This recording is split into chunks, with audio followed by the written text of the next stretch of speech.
As a high schooler, I would have associated Vienna sausages and Little Debbie cakes with Kentucky. I, an Illinois girl, thought it was what native Kentuckians ate.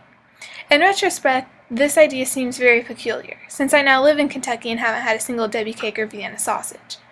But my high school self had reason to believe this was true. It all started on mission trips I would take with my church youth group to Appalachia, Kentucky. We went to the easternmost regions of the state to help rebuild old, rotted, and sometimes collapsed houses. Besides seeing these poor living conditions, I would argue that the food habits were the biggest culture shock.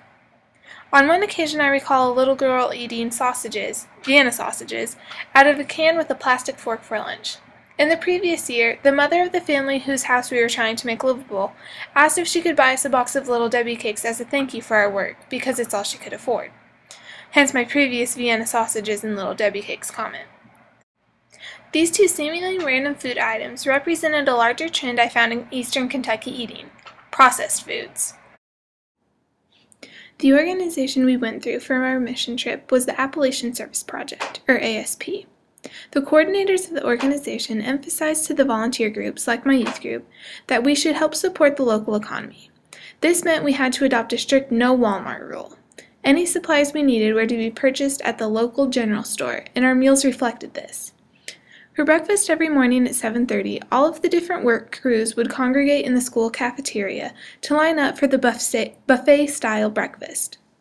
Buffet in the sense that two lines went down the sides of tables set with food, not in the sense that you could eat all you wanted. We had to wait for everyone to go through line before getting a second serving, and sometimes there was just barely enough for that first serving. As far as the food on this one-serving buffet, there was cereal and sometimes biscuits from a can with perfectly round sausage patties. If you were really lucky, there was French toast sticks. Right after breakfast, work crews would break up into different chore stations, one of which was the lunch-making station. Your materials: peanut butter, white bread, and jelly, from a can. And no matter what combination of PB&J, PB, or just J Sammy's you made, they all went back into the Wonder Bread bag you emptied to make lunch in the first place. Then you pop the bag in your work crew's cooler to eat on your work site later. Unfortunately, if you didn't have a good Wonder Bread bag tire, you could end up eating soggy sandwiches for lunch. After a hard day of work at your site, which for me consisted of cleaning out a house filled up to the knee with rotting trash, insulating, repairing a leaky roof, or pulling up water-rotted floors, we'd come back to the cafeteria for dinner. Depending on the day, we'd have spaghetti, square-shaped pizza, chicken nuggets, basically anything you'd expect from your elementary school lunch ladies. And honestly, this food was great for the first couple of days, but then you'd start craving Mom's home cooking, even fruits and vegetables. The canned peaches, canned green beans, and iceberg lettuce salad you'd been eating just wasn't cutting it in the produce department. Anytime we'd get a watermelon for dinner, which was a rare occasion, everyone would rush to it like a starved dog. Fresh foods were a luxury. Even though there was a Walmart in the next town over where we could easily drive to get these fresher foods, we were living under the strict no Walmart policy. All of the food we were eating was from the local general store, so essentially we were eating what the families we were serving ate. It seemed like everything came from a can. Even the jelly I mentioned before came from a can. Or it was frozen, like the sausage patties, French toast sticks, pizza, chicken nuggets, the list goes on and on. Besides that rare watermelon, everything the locals ate seemed to be packaged. A clip from ABC's news special, A Hidden America, not only highlights these types of processed foods eaten by Kentuckians, but also the health consequences associated with it. According to the Centers for Disease Control, Central Appalachia is now #1 in the country for toothlessness. It's the diet, lack of dental care, and the dentists tell us something else. A huge consumption of Mountain Dew, the soft drink with 50% more caffeine than Coke or Pepsi. It seems to be used as a kind of antidepressant. Other sodas too? Other sodas too, but Mountain Dew is unique. It has a lot of sugar, a lot of acid. We were told people put Mountain Dew in baby bottles and that children, 2-year-olds, have 12 cavities in a couple of baby teeth. It is rampant decay. People are addicted to Mountain Dew. It's terrible. And too much caffeinated soda can also lead to other things like stomach trouble. I sympathize with the poor families I met on my mission trip, as well as the children in this clip, because they were economically obligated to this diet of processed foods that I was complaining about after only a couple of days. And I had always attributed this to their poverty, but then I read an article by Mark Bittman. He challenged my idea that junk food is more affordable. He claimed that junk food is not cheaper than wholesome food, and in fact, junk food is more expensive than healthier options. As he explained it, the tendency of low-income Americans is cultural rather than economic. When I thought about it, it did make sense. Americans are stereotyped as fast food, junk-eating, obese people, and there is truth behind it. Speaking as a college student, I go out for food on a weekly basis, and even back home in Illinois, we always had frozen pizza and chicken in our freezer, or bags of chips in the pantry. So maybe the eating habits of Eastern Kentucky wasn't due solely to economic issues.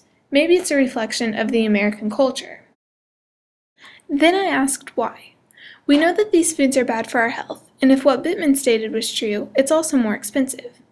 How did eating processed foods become so ingrained in American culture that we purposefully ignore health and economic warnings? And why is it that lower-income families seem to disregard this information more than other socioeconomic classes? In order to find answers to these questions, I thought it was important to discover first how processed foods originated in America. A documentary called Food Inc. helped me do this. The whole industrial food system really began with fast food. In the 1930s, a new form of restaurant arose, and it was called the drive-in. The McDonald brothers had a very successful drive-in, but they decided to cut costs and simplify. So they fired all their car hops, they got rid of most of the things on the menu, and they created a revolutionary idea to how to run a restaurant. And they basically brought the factory system to the back of the restaurant kitchen. They trained each worker to just do one thing again and again and again. And by having workers who only had to do one thing, they could pay them a low wage, and it was very easy to find someone to replace them. It was inexpensive food, it tasted good, and this McDonald's fast food restaurant was a huge, huge success. That mentality of uniformity, conformity, and cheapness applied widely and on a large scale has all kinds of unintended consequences. One such consequence is the adoption of McDonald's factory-like production by the food industry.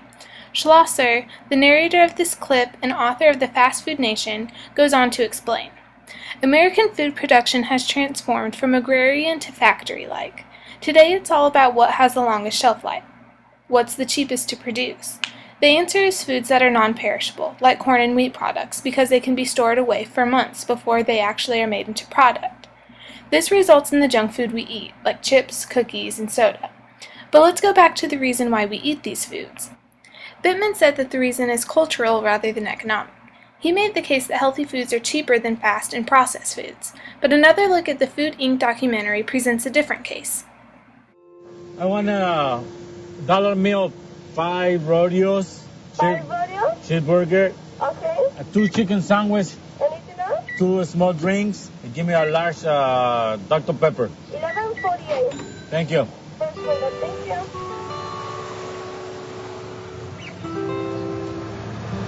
We didn't even think about a healthy eating because we used to think everything was healthy. Thank you. You too. Thank you very much. Now that I know that the food is really unhealthy for us, I feel guilty giving it to my kids. But we don't have time to cook because we leave at 6. We don't get home until 9, 10 at night. When you have only $1 to spend and you have 2 kids to feed, either you go to the market and try to find something that's cheap, or just go straight through a drive-through and get 2 small hamburgers for them and, okay, here, eat them. This is what's going to fill her up, not that one single item at the market.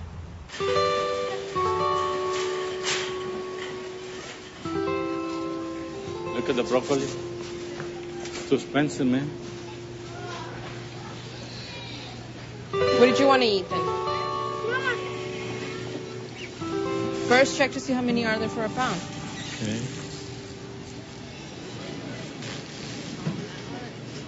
That we're done.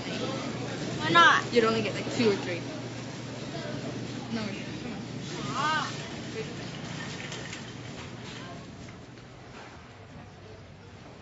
You can find candy that's cheaper. You can find chips that are cheaper. The sodas are really cheap. Sometimes you look at a vegetable and say, okay, well, we can get 2 hamburgers over here for the same amount of price. Why is it that you can buy a double cheeseburger at McDonald's for 99 cents and you can't even get a head of broccoli for 99 cents?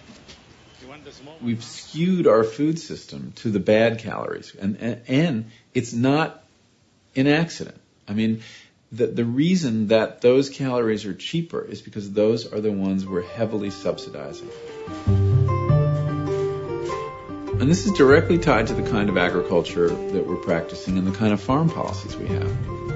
All those snack food calories are the ones that come from the commodity crops, from the wheat, from the corn, and from the soybeans. By making those calories really cheap, that's one of the reasons that the biggest predictor of obesity is income level. Over the course of human history, we were struggling to make sure we had enough food and enough calories for a sizable percentage of the human race now. The problem is too many calories.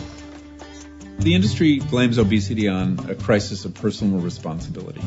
But when you're engineering foods, you are pressing our evolutionary buttons. I mean, the fact is we're hardwired to go for 3 tastes: salt, fat, and sugar. These things are very rare in nature. Now sugar is, available 24/7 in tremendous quantities. We're eating hundreds of pounds of the stuff a year. This diet of high fructose corn syrup and refined carbohydrates leads to these spikes of insulin and gradually a wearing down of the system by which our body metabolizes sugar.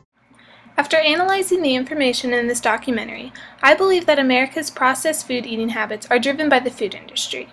While it started out as a trend with the McDonald's brothers' first fast food restaurant, it continued to become the norm throughout food production. Even now that we've learned that it isn't healthy, too many people in the food industry rely on the money that comes from the processed foods to change it. As a result, Americans are constantly in the presence of junk food. It's every American's choice what he or she eats, so in this way our processed eating habits are in part cultural.